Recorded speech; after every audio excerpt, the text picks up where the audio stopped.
the slides are going to show some summaries of survey results. However, there's a lot more in the report and in the appendix of the report that document also focus group meetings and conversations with students and much more than that as well. So just to remind everyone that there was several months of workshops and conversations and tours and a lot of activities that led us to here, plus a year or more of other studies and other efforts that contributed to the bottom line here as well. So it's been an ongoing effort.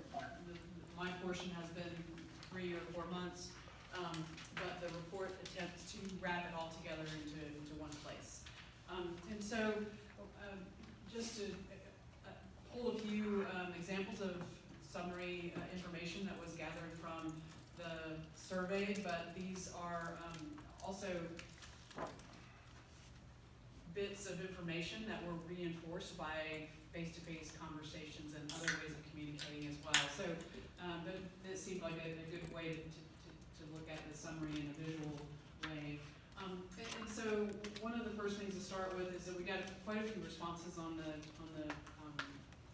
online survey, so over 1,500 responses, as well as another probably 100 or so participants in the process through working groups and focus conversations and students and passers-by of parents when we sort of hunkered down in the lobby of a school and were just grabbing parents as they came for drop-off. We really tried to bring in as many voices as possible in as many different ways within that 3-month time frame to get some good feedback, good, well-rounded perspectives.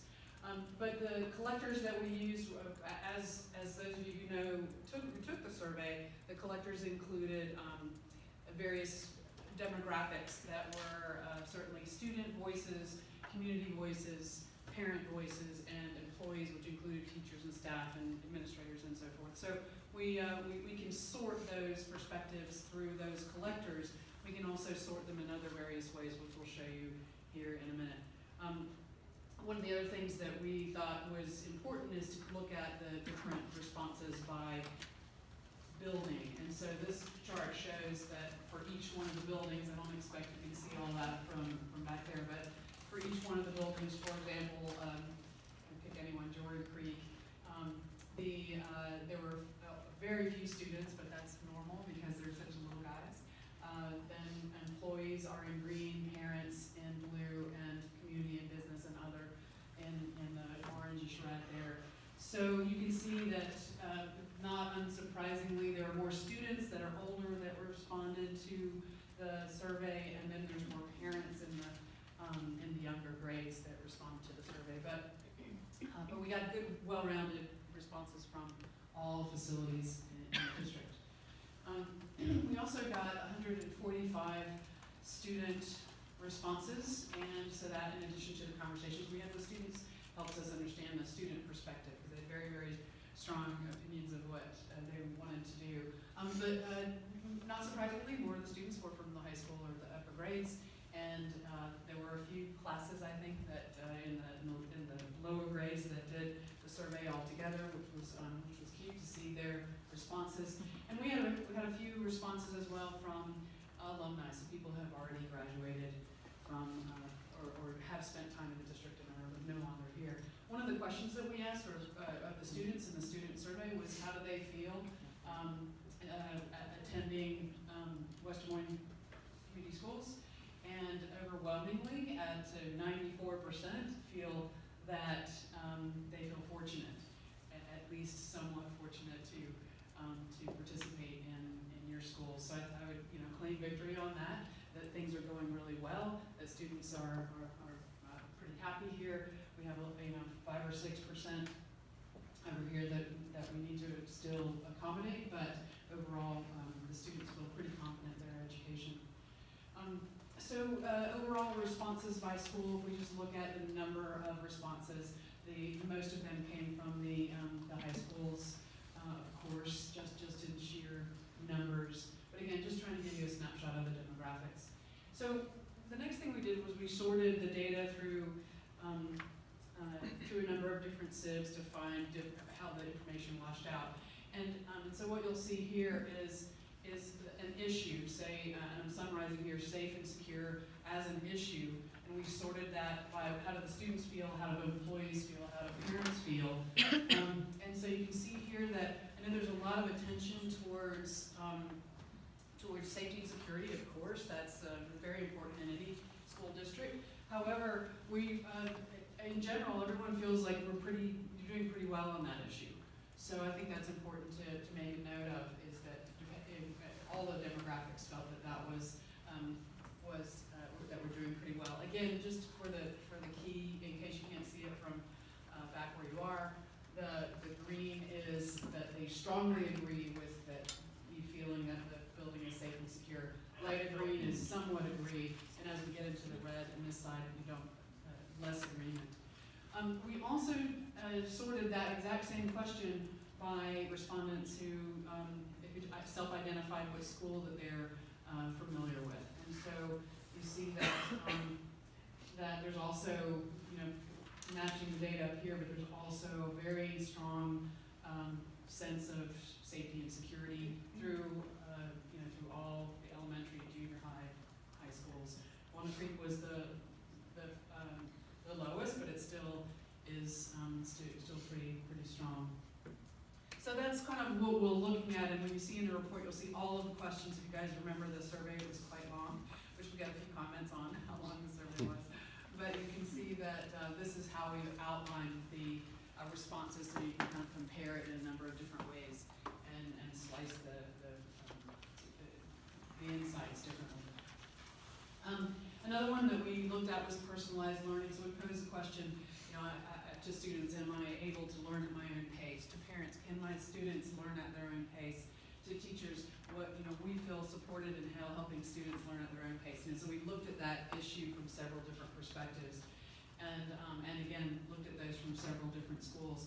I think Walnut Creek does the best at that, and I think that's the way the curriculum is designed there.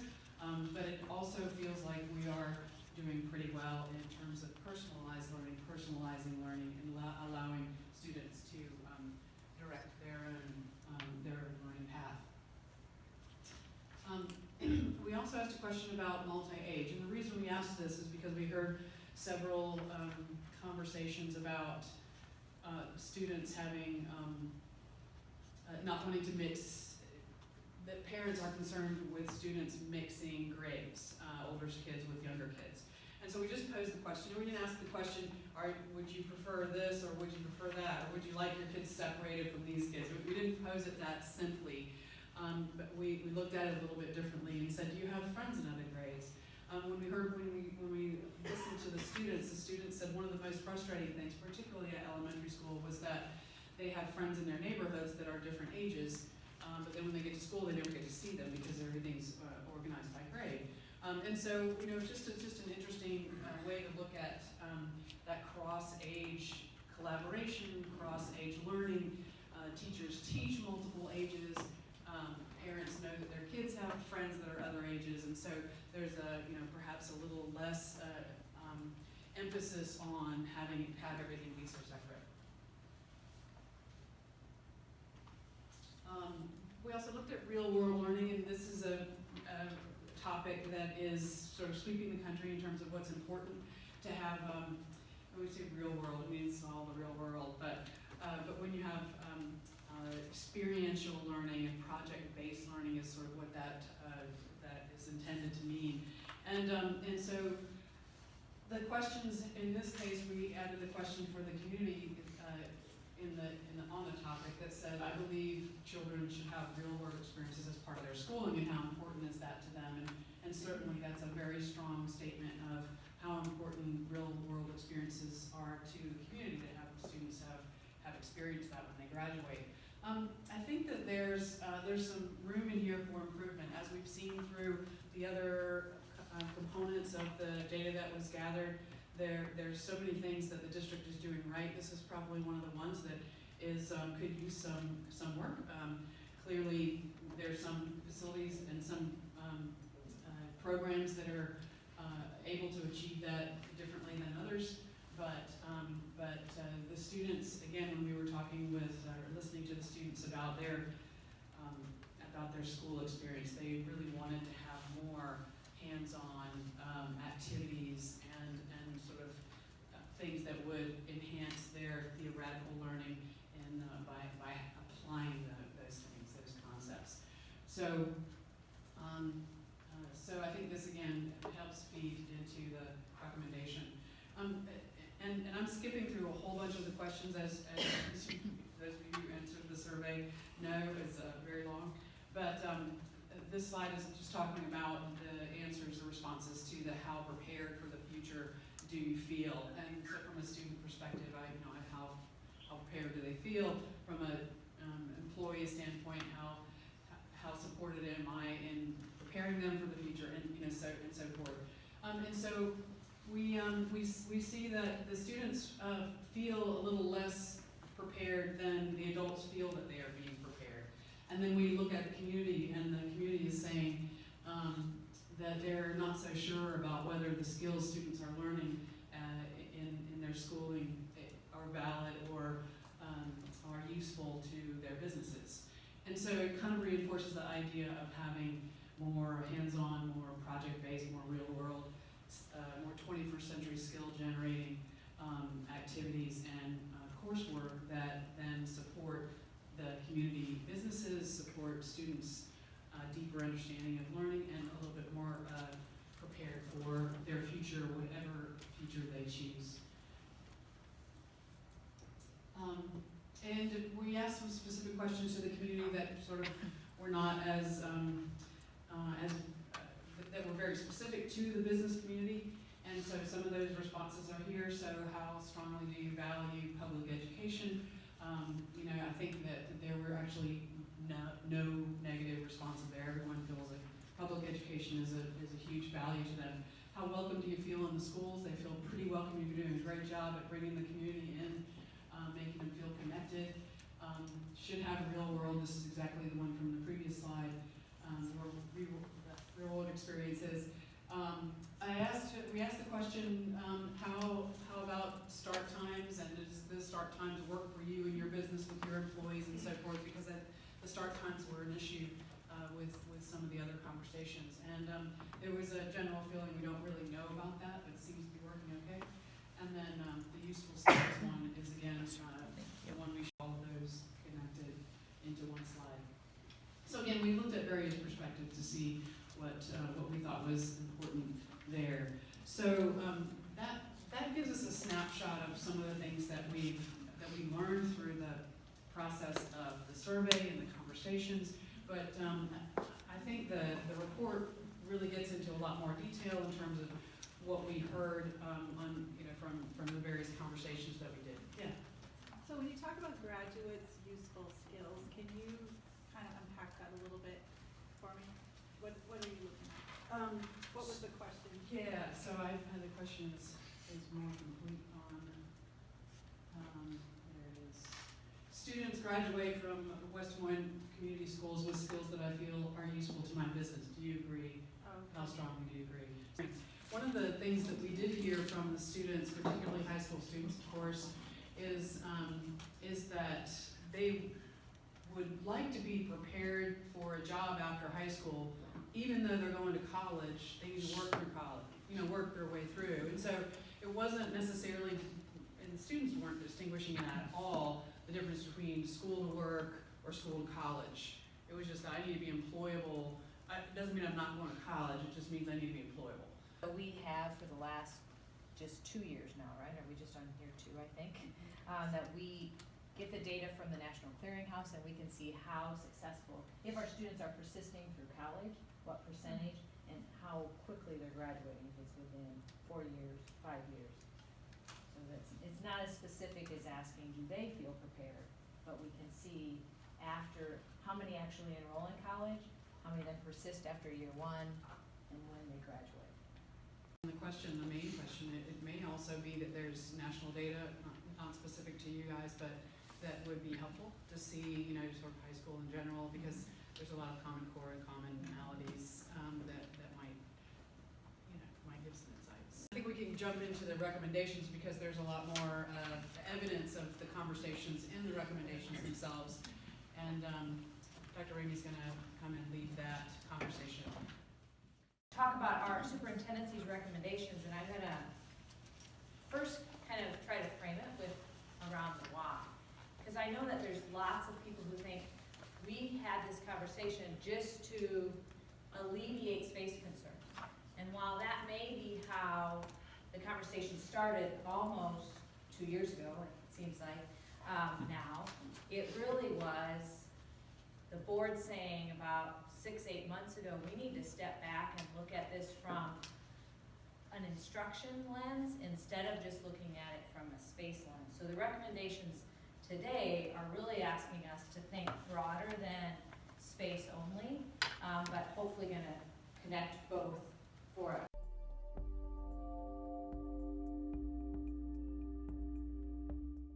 For all of human history, the primary focus of education has been acquiring more content knowledge. And the only way to get it is through the teacher, right? You don't have to do that anymore. Today, content is ubiquitous. It's free. It's on every internet-connected device. And it's growing exponentially and changing constantly. The world simply no longer cares how much our kids know. What the world cares about is what they can do with what they know, which is a completely different education problem. When we were growing up, parents and teachers talked about work ethic, that you really had to want to work hard. But it turns out in the 21st century, work ethic isn't good enough. You can't just intend to work hard. You actually have to know what to do next yourself. You have to be motivated and you have to have knowledge about what is the next step I ought to be taking. If we can compete with other countries, it's got to be in producing citizens capable of innovative thinking. Not citizens capable of industrial production, not citizens capable of assembling iPads. We're going to lose if that's what we think we're producing. The old blue-collar industrial model of education is already gone. We're already living in its wake. So what is everyone looking for? They're looking for people who can do critical thinking and problem solving, ... in order to get an interview. Critical thinking and problem solving are really table stakes today. They assume you've got that. What everyone's really looking for are people who can not only do their job, but invent, reinvent, and re-engineer their job while they're doing it. A recent study by the RAND Corporation found out that among the state tests that are used for accountability, only about 2% of the items on the math tests measure higher order thinking skills. 98% of the items are, can you apply an algorithm and do the procedure? The problem with that is that quite often people who can identify a particular problem format and crank out an answer, or find and guess an answer from a list of 5, which schools spend a lot of time on, cannot reason their way through a mathematical application in the real world. We have to prepare students to be resilient, to be thinkers, to be collaborators, to be communicators. We have to prepare them in such a different way. I think there's a sharp trade-off between what can be tested easily on a large scale and what's important in life. Think of a different universe where you're asking kids to invent a science experiment, write a creative essay, come up with an interesting historical perspective on an event they care about. Far more important challenges for a kid, far more aligned with what they need to do in the real world when they graduate. Much harder to test and very hard to say you got a 731 on this experiment and somebody else got a 627 on the experiment.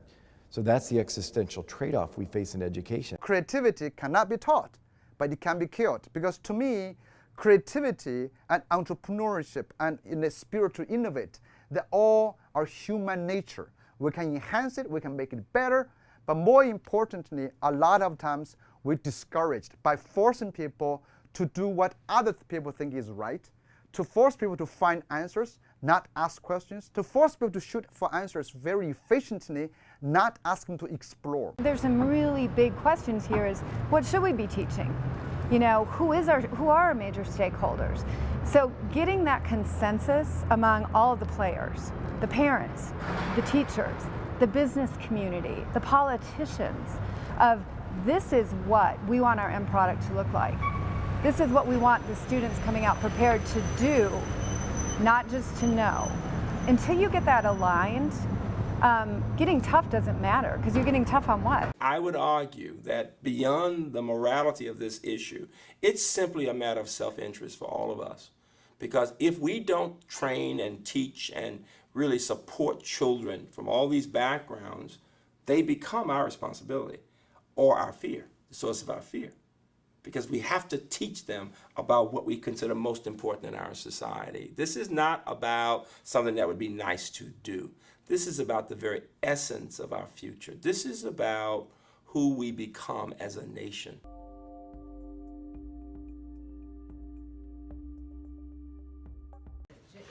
What the video talks about is those essential skills. So as Amy was talking about, the business is saying they don't believe that Western Wayne Community Schools is preparing students with the skills that they need to see in their workforce.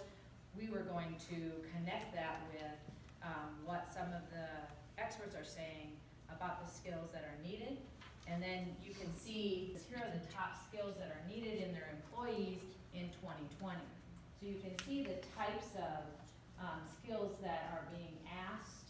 And so what can we do in the pre-K-12 setting to help foster these skills in all of our students, which actually connects back to about a year and a half ago, our school board, the board sitting in front of you today, you guys said, hey, we want to make sure that every West Des Moines Community Schools graduate possesses the essential skills and integrity to communicate, to collaborate, solve problems as confident citizens, embracing our diverse and ever-changing world.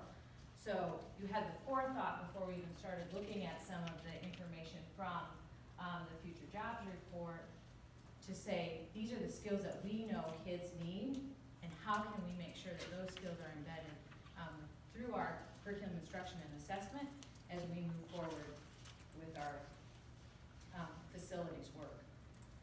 So from the lens of thinking about that, this is our current configuration today. So we have our pre-K 6 buildings. We have 8 elementary schools, and some of them have pre-K, 6 of the 8 do, and Hillside and Crossroads do not.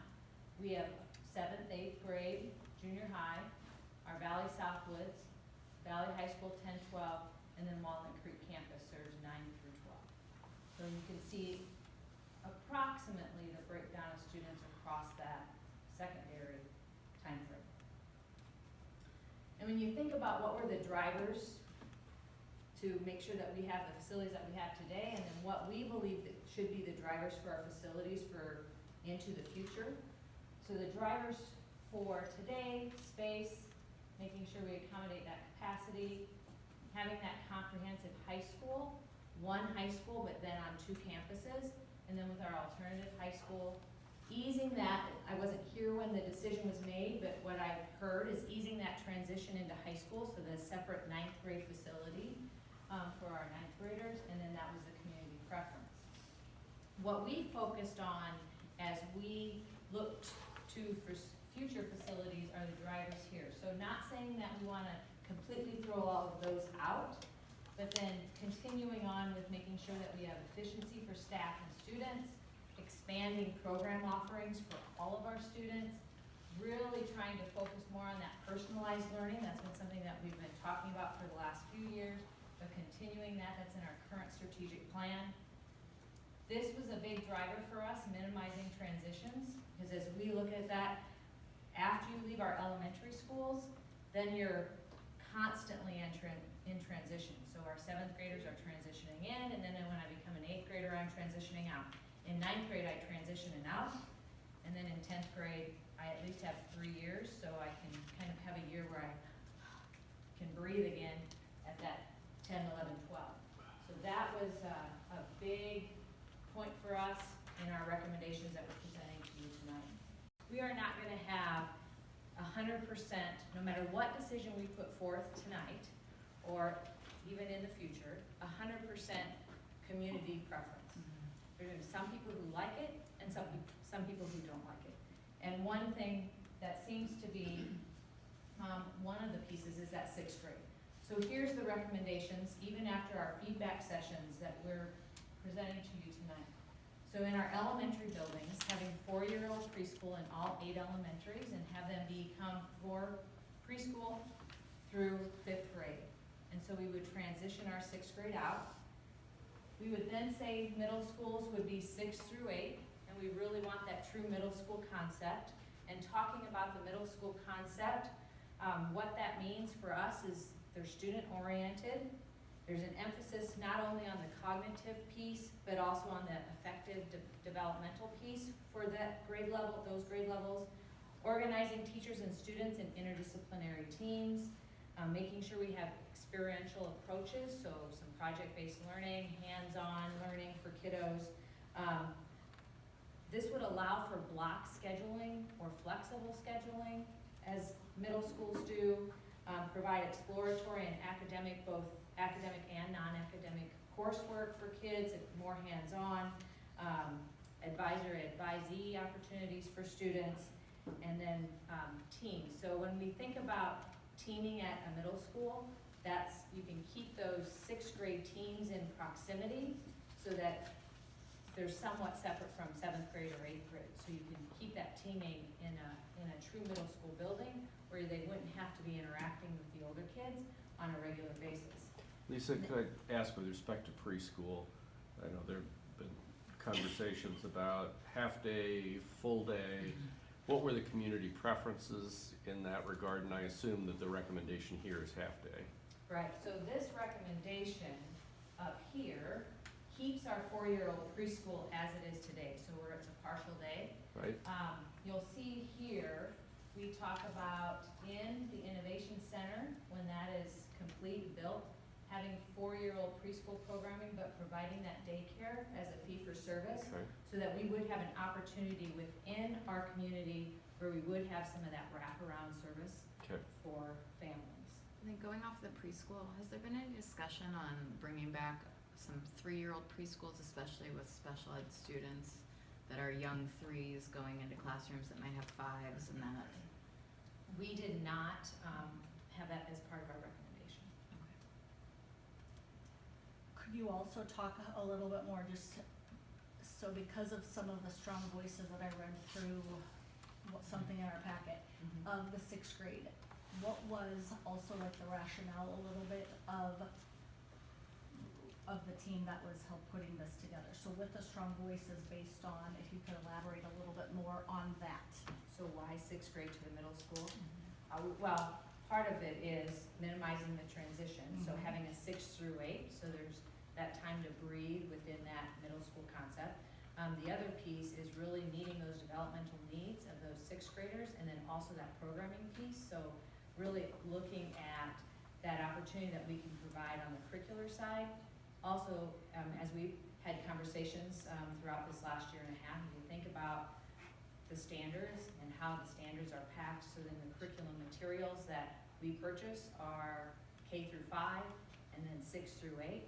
So that really can help with that on the curriculum instruction side as well. Thank you. We spent some time with the students and particularly with 6th graders talking about the 6th grade issue, as well as 7th and 8th graders and the 9 through 12 graders about would they have, in hindsight, how would they have felt about being in elementary versus in a middle school. And the 6th graders were somewhat mixed. They liked it where they are.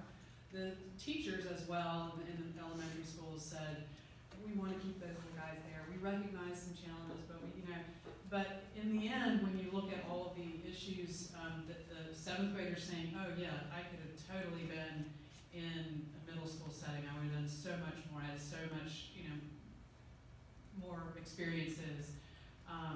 And the 6th graders were mixed. They said, oh yeah, I'm done with this. I don't know why I'm still here, because I just don't want to be in a line, and I want to take science. And there were other kind of anecdotal things that the 6th graders said.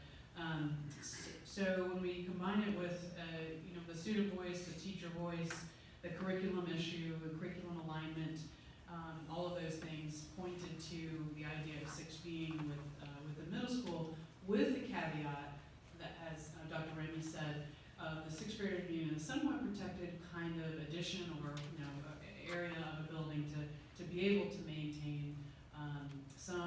some degree of autonomy from the 8th graders. I think that's more of a parental concern than it was a student or a teacher or staff concern.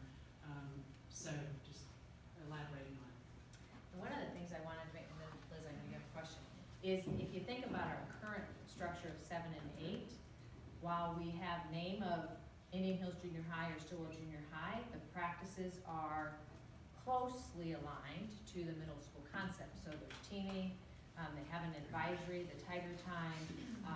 There's some interdisciplinary, not as much as several years ago. And they do try to meet that socio-emotional side of students as well through that advisory time. So there's some aspects of it, but we could definitely incorporate some other aspects of that middle school concept. So Indian Hills has a little bit better job of being able to have those teams together. So they have their 4 core. Science is a little different because it's in a center, so it's not as connected, but otherwise their 3 of the 4 core are connected, so kids aren't having to go all over the building to get to their next class. At Stillwell is set up like a traditional junior high was built many years ago, and they don't have that luxury of having that team together, so there is more mixing and walking around the building. So our recommendation would be, of course, to remodel those buildings so that it is a true teaming atmosphere where you would keep those kiddos in those pod areas for 6th grade, 7th grade, and 8th grade. And so that mixing would be minimal throughout the time. So that's what I see as a vast difference. One of the other things that the students said in the junior highs currently is that they wish that there's a lot of separation between 7th grade and 8th grade and in their current way that they're operating. And so they don't see their older, younger friends as much as they'd like to. So already you're running it as very separated units. So I think that the operation in the recommendation would be quite similar to what you're aiming for now, but hopefully with facilities that are more conducive to not making the teachers have to struggle so hard against the building to offer that teaming approach. I think the biggest trauma on most families is that transition in middle school. The disconnection of the social supports.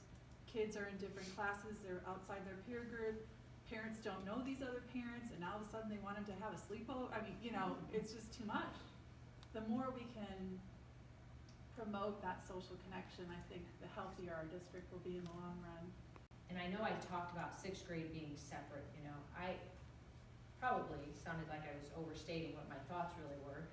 I would say there's times that we definitely, like PE, I wouldn't personally ever want 6th graders and 8th graders in PE together.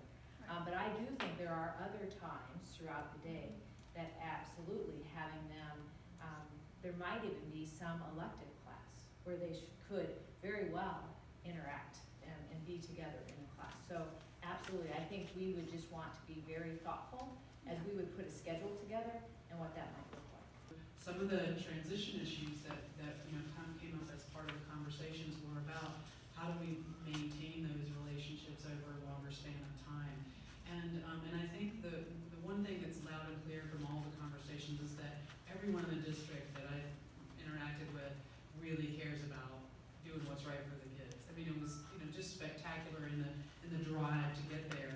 However, and so I think that for example, at Southwoods, the staff does a spectacular job of making the kids feel known for that 1 year. But the students recognize that they go above and beyond to get there. But what happens when they go to 10th grade? They don't have access to that teacher anymore that they just got this great relationship with. And so it's not all, it's not a comment that 9th grade staff isn't working hard. That's not the point. It's about creating the lasting, long-lasting relationships of that are that some kids really, really crave in order to do even show up. I'm hopeful that conversations centered around advisory and how we could be maybe approaching SEL, social emotional learning, maybe standards for our district, maybe a little bit more focused effort on social emotional learning as part of that. Yeah, I would say we haven't gotten into that depth of conversation, Jill, but we would agree that that's part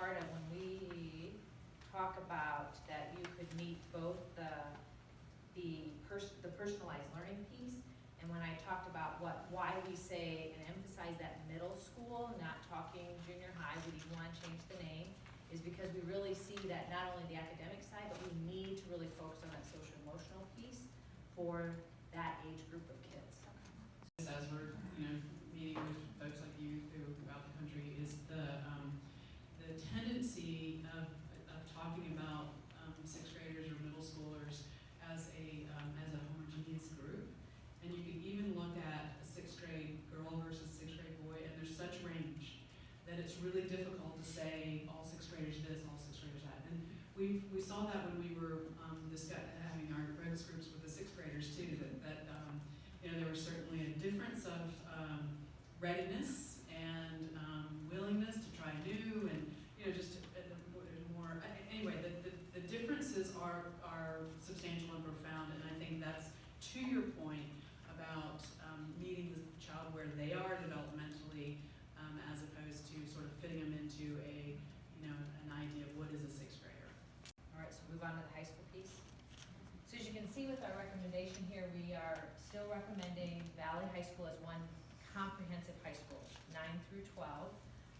We definitely would like to see an addition of an innovative career learning center also for 9 through 12. The difference is we're not stating exactly where that innovation center is, and in the next couple slides we'll talk about some variation of how that could look. We want to make sure that Walnut Creek, our alternative high school, still has access to and close connection with our Innovation Career Center based on the feedback that Amy received in her conversations with her students.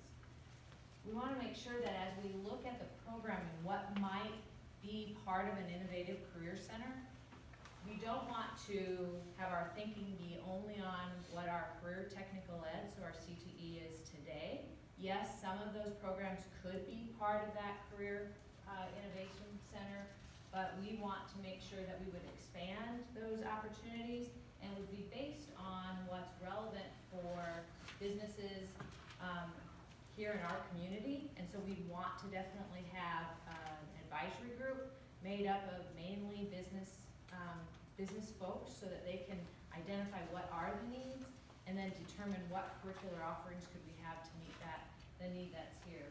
Again, once we had that innovation center, it would fall under one high school, and students would be able to engage both at the comprehensive high school as well as the innovation center, which kind of gets to the busing thing, and I'll get there in a moment as I go through the next couple slides.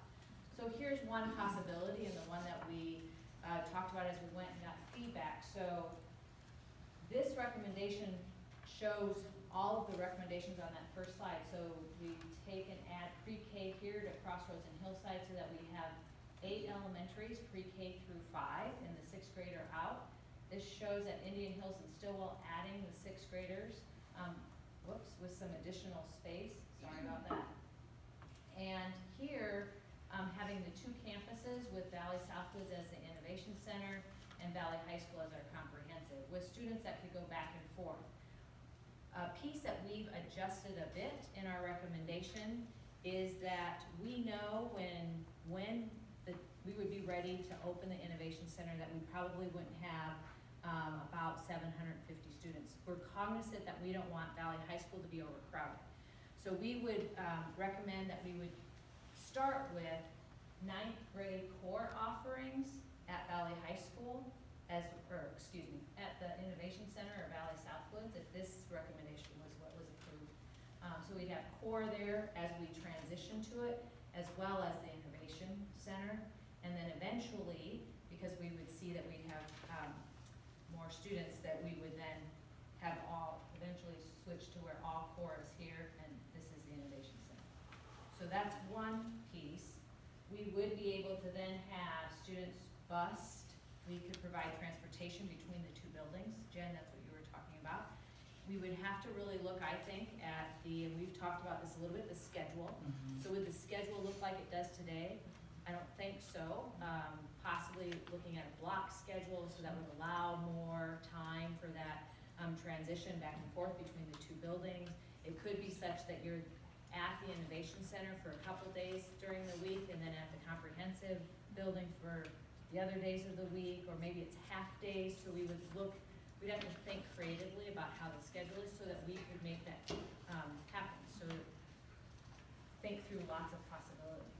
Here's another option that we talked about after the feedback sessions, because one of the concerns was around that transportation piece and having students, that be a barrier for students wanting to participate in that innovation center. So would it be possible, we'd want our architects to look at this and tell us if they think it's possible, but using Valley Southwoods as one of our middle schools, so Stillwell is not there in this particular rendering, and we'd have Valley Southwoods become a middle school, and then on the Valley campus possibly, we might have to relocate some, like a softball or baseball field or something. We might have to think about that. But could there be a building built that then could be easier transition for kids to go between the Innovative Career Learning Center and the Comprehensive High School? So could that be on one campus? Something that we thought would be worth, if the board would approve the framework, that we would definitely want the architects to take a look at and see if it would even be feasible. I mentioned that the Southwoods building was designed as a team-based interdisciplinary building, so it would actually really work well for the middle school model, since it's decentralized science and things that would allow for classrooms and teams to be located in close proximity. So it actually is almost the perfect middle school.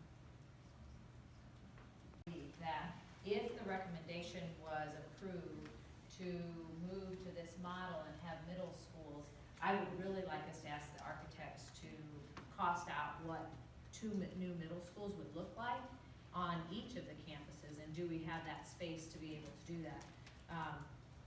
There's a lot of green space at Stillwell, so I would think there would be the possibility, and could we even save the gym and, have some of that still usable, but build the classroom space, the academic space, so it could be as a true middle school. So I would definitely want us to look at least getting the costs on that, and then determining, can we afford that?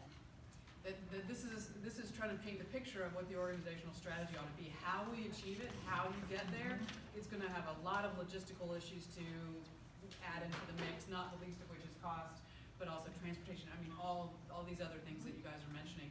So I think we're taking a little bit of it's a step, but there's certainly the understanding that a lot of logistical information needs to come into play before you can make a decision of how to achieve this recommendation.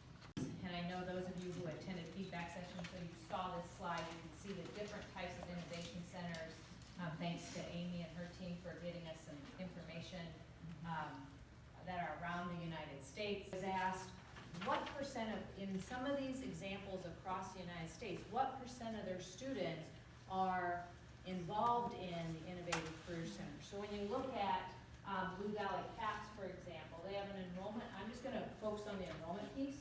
They have an enrollment of 1,000 students, which is about 30 to 35% of their high school juniors and seniors. They started with 5% in 2009, and now it's grown, which was 100 students, and it's grown to 1,000. So when you think about that transition piece, that would help us with that transition. And again, just juniors and seniors. And so when we did the math, if you think between our 9-12 enrollment today, we have around 2,700 students. 20 to 30% we would need. 20% was like 510 students, and 30% was like 800 students that we would need. That if we had 30% of our current 9-12 students choose to be in the Innovative Center, that would be about 810 students or something to that effect. What's the percentage of our enrollment in project-based learning in our middle school? So we have, at Stillwell, we have 100 students in 7th grade out of, I don't have it, 300 and... So about 30%? 350. So about a third of our population. And then it's 100% at Indian Hills? No, Indian Hills has 2 of their teams, 2/3. So then about half of our student population right now is in a project-based learning framework. in seventh grade, Yeah, in seventh grade today, yes. okay. Last slide we have here in front of you is just really the benefits that we see of the recommendation that we're putting in front of you. So we really do believe it's developmentally appropriate. It reduces the transitions. It really looks at the needs of those middle schoolers, those unique needs that middle schoolers have, and programming that we feel that we could put in place. Fosters relationships, because the longer you're at a building, you can think about the relationships that are formed that K through 6 currently, or pre-K through 6 in some of our buildings. If we expand that time at middle school as well as that 9-12, the relationships that could be fostered, not only students to students, but adults and students as well. Really looking at the programming and meeting the programming needs that we have of our kiddos and really trying to personalize that learning. We really think that when you look at the duration of buildings, not only are we thinking about this for the next 5 years, 10 years, but beyond, we need to have facilities that really can go into the future. And then just the support of the community and the retention and recruitment of district students, we really think that what we put in place when we can enact what the recommendation is, because it's not going to happen overnight. We know that we would have in front of us a facilities planning process. This is just the framework that the board asked us for on January 8th. Then we'd have to go through a facilities planning process and then construction and so forth as